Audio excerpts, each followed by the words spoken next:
জয়গুরু। আজকে আমরা যাচ্ছি ঠাকুরবাড়ি দেওঘর। আর ট্রেনের মধ্যে খাবার অর্ডার করেছিলাম।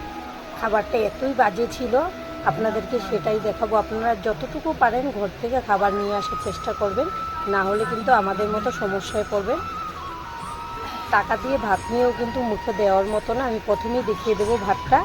এই যে দেখুন, মোটা চালের ভাত দিয়েছে। ভাতটা মোটামুটি ঠিকই আছে।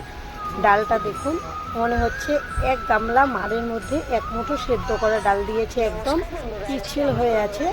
আর এখানে দিয়েছে একটা মিষ্টি কুমড়ো সবজি। সবজি তো ভালো করে সেদ্ধই হয়নি, তেল মশলা কিছুই নেই। আর দিয়েছে আলু ভাজি। আলু ভাজাটার মধ্যেও কোনো রকম তেল মশলা কিছুই ছিল না। আর দিয়েছে একটা ছোট আচারের প্যাকেট।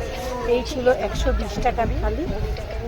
প্রত্যেকটা প্লেটের সঙ্গে এরকম একটা করে টুকরা দিয়েছে ভাতের, এক্সট্রা ভাত যদি লাগে।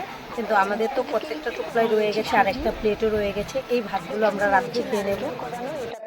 যেহেতু লক্ষ্মীর দানা ফেলতে হয় না, তাই কষ্ট করে খেয়ে নেব। আর সবাই ভালো থাকবেন, সুস্থ থাকবেন। ধন্যবাদ। জয় টেস্ট হবে। আর এখানে নিয়েছি এক বাটি চিনি, চিনিটাও দিয়ে দেবো। মিষ্টির পরিমাণটা